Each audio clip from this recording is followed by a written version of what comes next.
when knowledge became forbidden. The library at the end of time. Marcus Chen had been the head librarian of the Orbital Archive Station for 12 years when the collective arrived.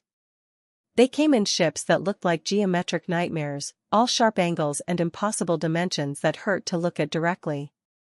The collective was a union of 47 advanced species who had decided, in their infinite wisdom, that knowledge was too dangerous for primitive species to possess. Earth had been classified as primitive. Humanity's crime was being too young, too curious, too willing to experiment without understanding all the consequences. The collective had watched humans split the atom, clone life, and reach for the stars with technology they barely understood. They had seen enough. The order came down through official channels, delivered by diplomats whose faces Marcus could barely remember afterward. All human libraries, databases, and archives were to be sealed. Earth would be allowed to keep only the most basic information, agricultural techniques, simple medicine, elementary mathematics.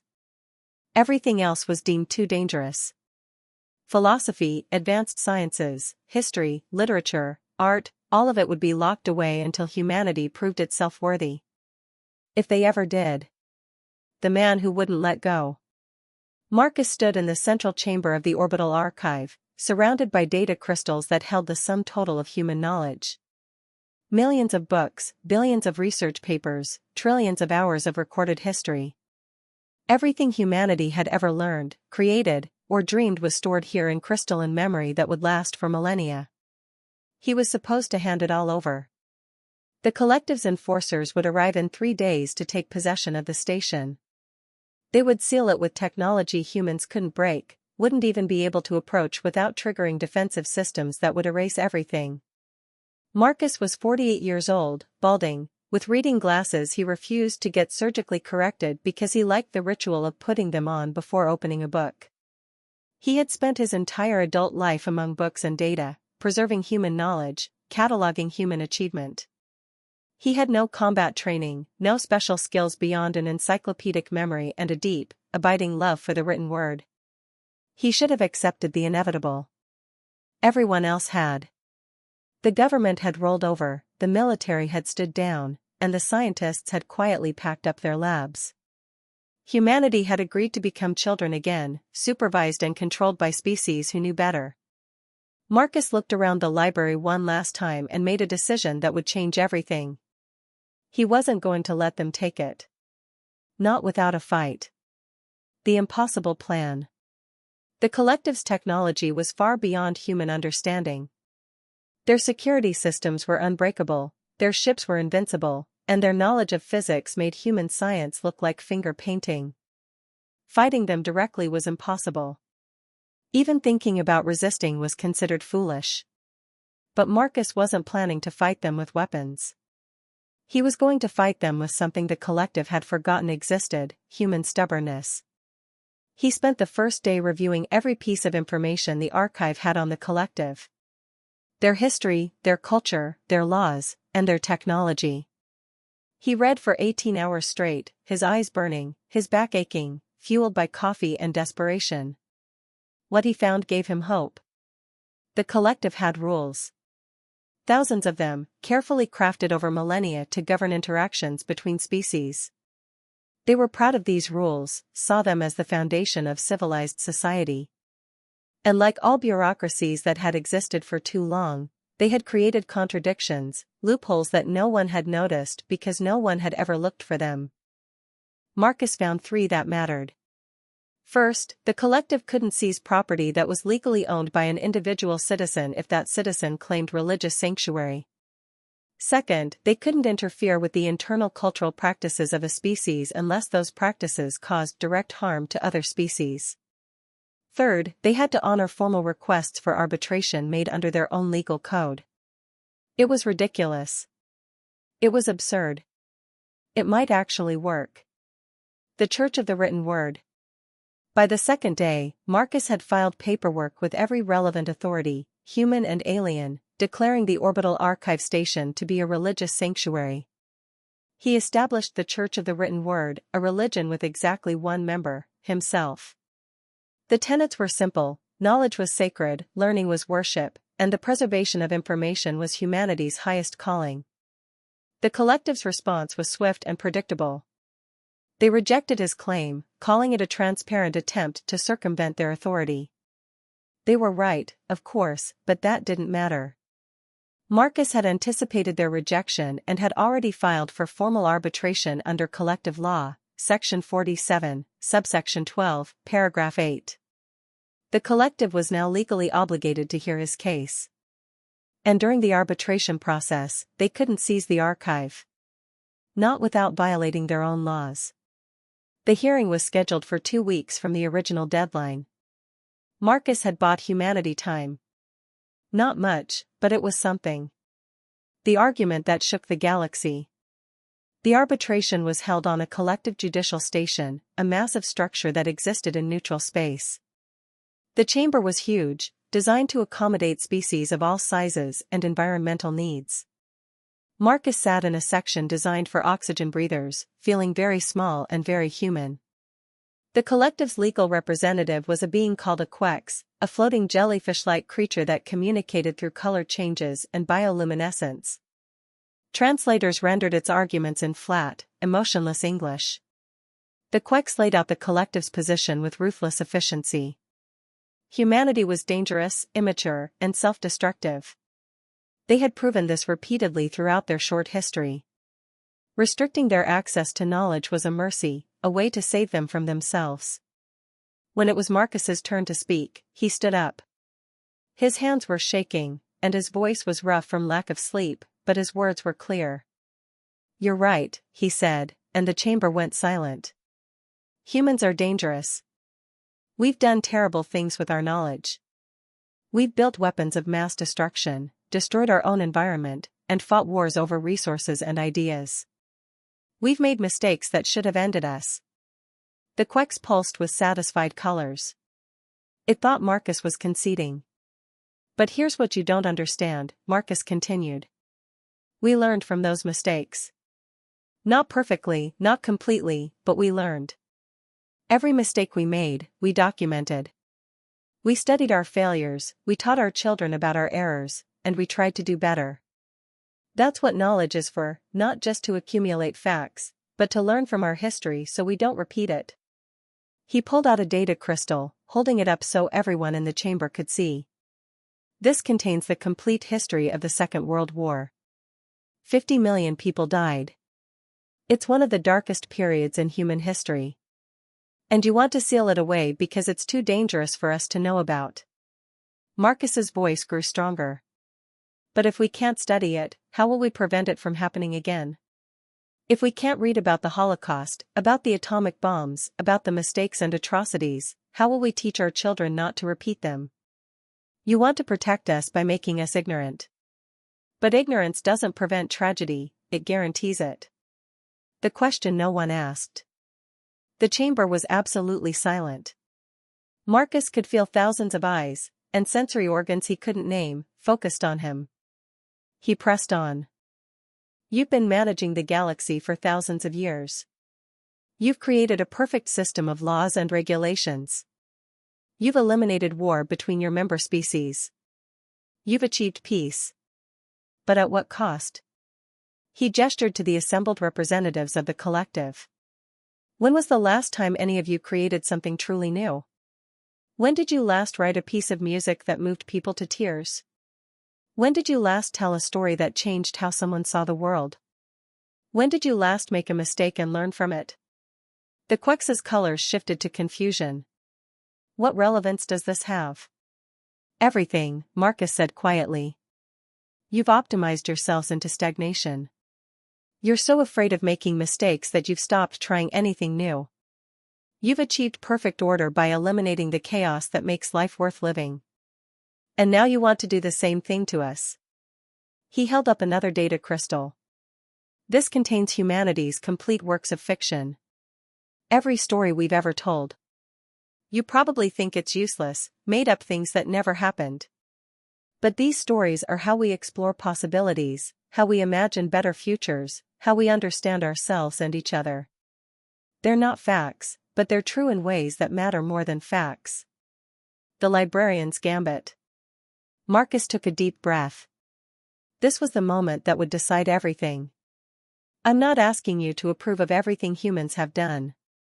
I'm not even asking you to trust us. I'm asking you to recognize that taking away our knowledge isn't protection, it's erasure. You're not saving humanity. You're ending it. Because humans without our history, our literature, our science, our art, that's not humanity. That's just biology. The quecks pulsed rapidly, colors Marcus's translator couldn't interpret. Other members of the collective were making sounds and movements that suggested intense discussion. Finally, a new voice spoke, a deep, resonant rumble that seemed to come from everywhere at once. The human makes an interesting argument. But he speaks only of why knowledge matters to his species. What of the danger to others? What of the wars humans might start with advanced technology? Marcus had been waiting for this. You're asking the wrong question. You're asking, what if humans use this knowledge to hurt others? But the real question is, what if they use it to help? What if the cure for a disease that's killing billions of your people is discovered by a human researcher who needs access to our complete medical archives? What if the solution to your energy crisis comes from a human engineer who learned to think creatively by reading our science fiction? What if the poem that brings two warring species together is written by a human who studied our literature? He paused, letting his words sink in. You can't have the benefits of human creativity without accepting the risks. And you can't eliminate the risks without destroying the creativity. That's the deal. That's always been the deal. Knowledge is dangerous. Learning is risky. Growth requires the possibility of failure. But without those things, you don't have life, you have existence. And existence isn't enough. The chamber erupted in discussion. Representatives were arguing, debating, and consulting with each other. Marcus sat down, suddenly exhausted. He had said everything he could. Now it was up to them. The verdict. The arbitration lasted for 3 more days. Marcus was questioned by dozens of species, each trying to understand his position, to find flaws in his argument, to protect their perfect system from this dangerous human idea that maybe, just maybe, knowledge shouldn't be controlled. When the judgment finally came, it was not what anyone expected. The collective's High Council delivered its ruling through a representative Marcus hadn't seen before, an ancient being that looked like it was made of crystallized time itself. We have considered your arguments, human librarian. You have reminded us of something we had forgotten, that wisdom is not the same as safety, and that the pursuit of knowledge always carries risk. We cannot in good conscience seal away human knowledge. However, neither can we simply allow unrestricted access to technologies that could threaten the stability of this galaxy. Marcus felt his heart sink. It was a compromise, which meant humanity would lose. But the being wasn't finished. Therefore, we propose a new arrangement. The orbital archive will remain open. But it will not be yours alone. We will establish it as a galactic resource, a library not just for humanity, but for all species. Representatives from across the collective will come to study human knowledge, and humans will come to study ours. You will teach us your creativity, your art, your willingness to take risks. We will teach you our wisdom, our caution, our experience. Together, perhaps we can find a balance that neither species has achieved alone. The library that changed everything. The bridge between worlds. 6 months after the arbitration, the orbital archive station had transformed into something Marcus could never have imagined. What had once been a quiet repository of human knowledge had become the busiest crossroads in known space. Species from across the galaxy arrived daily, their ships forming a constantly changing constellation around the station. Marcus walked through corridors that had been expanded to accommodate beings of all sizes and environmental needs. There were sections for methane breathers, for beings who existed in multiple dimensions simultaneously, for entities that lived in perfect vacuum.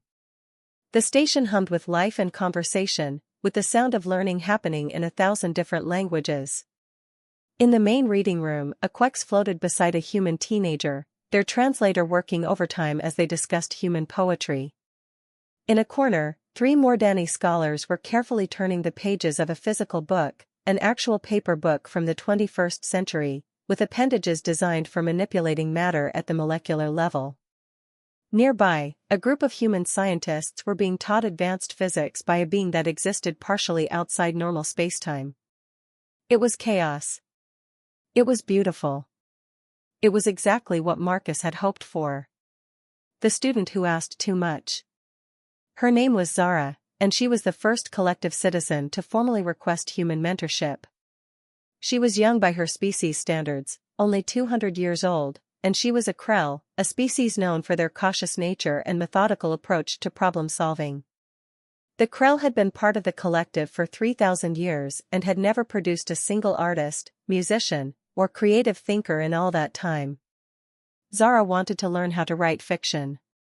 Marcus met her in one of the smaller reading rooms, surrounded by shelves of human novels. She was tall and crystalline, her body refracting light in ways that made her seem to shimmer. When she spoke, her voice was like wind chimes. "I don't understand the purpose," she said, gesturing at the novels around them. "These stories never happened. The people in them don't exist. Why do humans spend so much time creating things that aren't real?" Marcus picked up a worn copy of To Kill a Mockingbird from the shelf. Because sometimes truth is easier to see in fiction. Sometimes we need to step away from reality to understand it better. This book isn't about events that actually happened, but it's true in ways that matter. It's about justice, courage, and the loss of innocence. Those are real things, even if Scout Finch never existed. Zara's surface rippled with confusion. But my species values accuracy above all else. We record what is, not what might be or could be. Fiction seems like lying. It's not lying, Marcus said gently. It's exploring. When you write fiction, you're asking what if? What if this happened? What if people acted this way? What if the world was different? Those questions help us understand the world we actually have. Over the next few weeks, Marcus worked with Zara on the basics of storytelling. Character development, plot structure, conflict, and resolution. It was like teaching someone to see color when they had only ever experienced the world in shades of gray. Zara struggled with the concept of creating people who didn't exist, of imagining situations that had never happened. Then one day, she brought Marcus a story she had written. It was rough, the pacing was off, and the dialogue was stilted. But it was a story, a real story, about a young Krell who dreamed of seeing the stars beyond her carefully controlled world. The ending was hopeful, something the Krell never wrote because they preferred to document certainties rather than possibilities. Marcus read it twice, then looked up at Zara. "This is wonderful. How does it feel, having written it?" Zara's surface rippled in a way Marcus had learned to recognize as emotion. Terrifying. Exhilarating. I created something that didn't exist before. I made a person who feels real to me, even though I know she isn't. Is this what humans feel all the time? Marcus laughed. Not all the time. But yes, that's the creative spark. That's what we're trying to share with you. The experiment that failed successfully. 3 months into the cultural exchange, disaster struck. A human physicist named Dr. Sarah Kim had been working with a collective scientist on a joint project, attempting to combine human intuitive problem-solving with collective systematic analysis. They were trying to solve a theoretical physics problem that had stumped both species for decades. Sarah's approach was chaotic by collective standards. She made leaps of logic that seemed to have no basis, drew connections between unrelated concepts, and generally treated the laws of physics like suggestions rather than rules. Her collective partner, a being named Thex, was horrified and fascinated in equal measure. Then Sarah made a mistake. She miscalculated a quantum variable, inputted incorrect data into their simulation, and triggered a cascade failure that overloaded 3 different research systems. The error crashed computers, corrupted data, and set their research back by weeks. Thex's immediate reaction was to file a complaint and request Sarah be removed from the project. In collective culture, mistakes of this magnitude were career-ending. But Marcus intervened. Wait, he said when Thex brought him the complaint. Before you file this, look at what actually happened. Yes, Sarah made a mistake. But look at the data from that mistake. Together, they reviewed the corrupted simulations. What they found was astonishing. Sarah's error had accidentally created conditions no one had thought to test. The cascade failure had revealed an entirely new quantum state that shouldn't have been possible according to existing theory. The mistake had led to a breakthrough. Thex stared at the data for a long time, their sensory organs processing information in ways Marcus couldn't begin to understand. Finally, they spoke. In collective science, we design experiments to eliminate error. We test every variable carefully to ensure accurate results. But we never test the variables we don't think to test because we've already eliminated them as impossible. Exactly, Marcus said. Sometimes the best discoveries come from mistakes. Sometimes being wrong in the right way teaches us more than being right ever could. Thex withdrew the complaint. The research continued, now incorporating what they called constructive chaos, deliberately introducing small errors to see what unexpected results might emerge. Within a month, they had solved the original physics problem and discovered 3 new phenomena no one had predicted. The paper they published together became the most read scientific work in collective history. Its title was simple, On the Productive Nature of Controlled Failure. The day everything changed. The transformation happened gradually, then all at once. Collective species started incorporating human methods into their own cultures. The Krell began teaching creative writing in their schools. The Mordani established museums of abstract art. The Quecks, who had never understood the concept of music, formed a symphony orchestra. And humanity changed too. Human scientists learned patience and systematic thinking from the collective.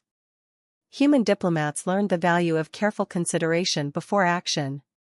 Human artists discovered new forms of expression by studying alien aesthetics that operated on principles human minds had never imagined. But the real change was deeper than cultural exchange or technological advancement. The collective had been so focused on preventing mistakes that they had stopped growing. They had achieved perfection and found it empty. Humanity reminded them that growth requires risk, that progress requires the possibility of failure, that life itself is a beautiful chaos that can't be controlled without destroying what makes it worth living. 6 months became a year. A year became 2. The orbital archive station expanded again and again, becoming less a library and more a living university where species learned from each other. Marcus remained its director, though his role had evolved. He was no longer just a librarian, he was a bridge, a translator not just of words but of ideas, helping species understand each other's ways of thinking. The legacy.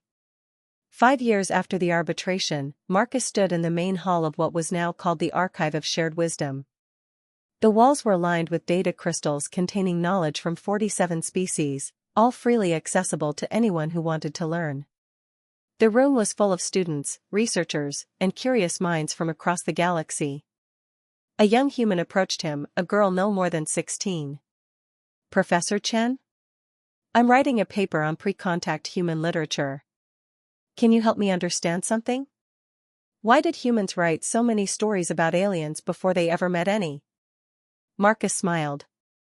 Because humans have always been curious about what lies beyond our understanding.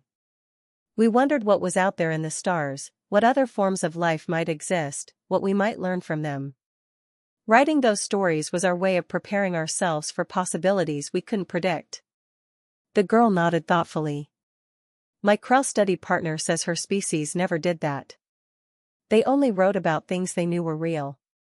But now she's writing a story about a human who visits her homeworld. She says she's learning to wonder about things that haven't happened yet.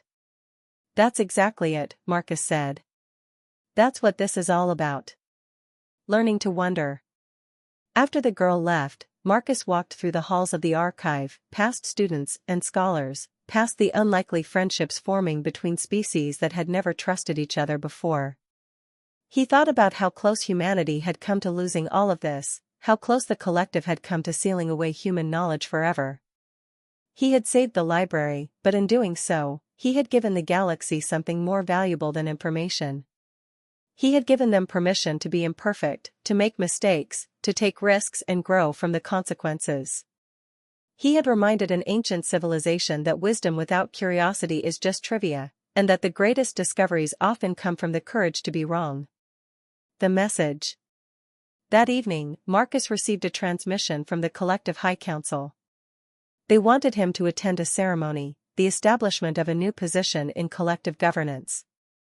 They were creating the Office of Cultural Innovation, dedicated to encouraging creativity and constructive risk-taking across all member species.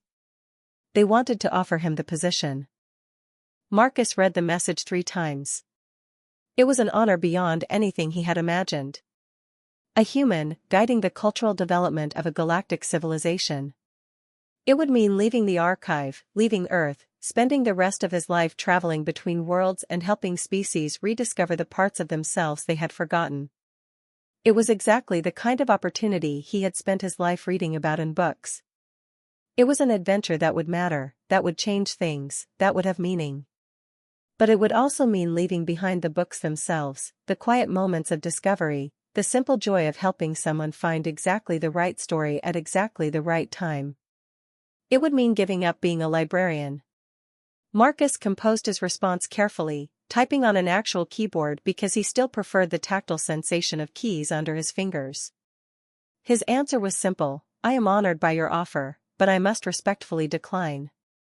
I am a librarian. This is where I belong. He hit send and felt a profound sense of peace. Let others change the galaxy through politics and policy. He would change it one book at a time, one conversation at a time, one student at a time. The circle completes. 20 years after the arbitration, the Orbital Archive had become the most important educational institution in the galaxy. Thousands of students attended from hundreds of species, all learning from each other, all contributing to a shared pool of knowledge that was greater than any single civilization could have created alone. Marcus was 70 now, his hair completely white, his body showing the wear of decades spent in variable gravity. But his mind was as sharp as ever, and his love of learning had only grown stronger with time. On the anniversary of the day he had first stood before the collective and argued for humanity's right to knowledge, he gave a lecture in the main hall. Students and scholars from across the galaxy attended, filling every available space. 20 years ago, Marcus began, I stood in a collective courtroom and argued that knowledge should be free. I said that taking away humanity's history and culture wouldn't protect us, it would erase us. I believed that then, and I believe it now. But I've learned something in the years since. He gestured to the crowd, to the incredible diversity of beings all gathered to learn together. Knowledge alone isn't enough. Information without context is just data. Facts without understanding are just trivia. What matters isn't just knowing things, it's knowing how to learn, how to question, how to grow from what we discover. A Krell student raised a limb. Professor, you said humans were dangerous because of what they might do with knowledge. Do you still believe that? Marcus smiled. I believe all knowledge is dangerous. That's what makes it valuable. A species that can't hurt itself is a species that can't change itself. The same curiosity that led humans to split the atom also led us to reach for the stars. The same creativity that helped us build weapons also helped us write poetry. You can't separate the dangerous parts of knowledge from the beneficial parts because they're the same thing, they're both expressions of the desire to understand and to create. He paused, looking out at the assembled students. The collective tried to make the galaxy safe by controlling knowledge. But safety isn't the highest goal. Growth is. Understanding is. Connection is. And those things require risk, require the possibility of failure, require the courage to learn even when learning might change everything you thought you knew. The last page. Marcus Chin died at the age of 73, peacefully, in his quarters at the archive. He was surrounded by books, physical books, printed on paper, obsolete technology that he had loved until his last breath. His final words were to a young human librarian he had been training to eventually replace him. Keep it open, he whispered. Keep the doors open. Always. His funeral was attended by representatives from every member species of the collective. The Krell came and shared stories Zara had written, stories that never would have existed without Marcus's patience. The more Danny brought art they had created, art that incorporated human concepts of beauty with their own mathematical precision. The Quecks performed a symphony that blended human emotional expression with their own bioluminescent harmonics. But the greatest tribute came from the collective High Council itself. They declared the archive to be neutral territory, protected by collective law in perpetuity.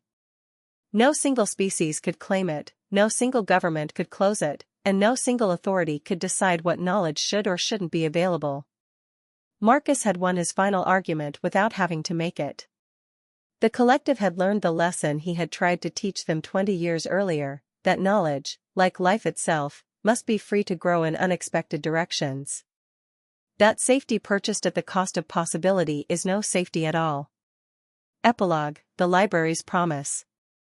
100 years after Marcus Chen's death, the archive had expanded beyond anything he could have imagined. It wasn't just a library anymore, it was a living monument to the principle that all beings deserve access to knowledge, regardless of their species, their history, or the risks involved. New species joined the collective regularly, and each one contributed their knowledge to the archive. Human methods of creative thinking had spread across the galaxy, and collective wisdom had helped humanity avoid a dozen potential catastrophes. The exchange went both ways, always, with each species learning from and teaching the others. In the heart of the archive, in a place of honor, stood a statue of Marcus Chen. He was depicted simply, holding a book, wearing his reading glasses, looking slightly disheveled. The inscription at the base read, "He fought with words when weapons would have failed. He saved humanity by reminding the galaxy what it means to be human." But those who knew the real story understood that Marcus hadn't just saved humanity. He had saved the collective too, from stagnation, from the slow death of civilizations that had optimized themselves into irrelevance. He had reminded them that the purpose of intelligence isn't to eliminate chaos but to dance with it, to find meaning in the beautiful uncertainty of existence. Students still came to the archive from across the galaxy, still asked questions that had no easy answers, still learned to wonder about things that hadn't happened yet. And somewhere in those halls, in the quiet spaces between the shelves, the spirit of an old librarian smiled, knowing that his life's work would continue long after his death. The library remained open. The doors stayed unlocked. The knowledge flowed freely. And the galaxy was better for it.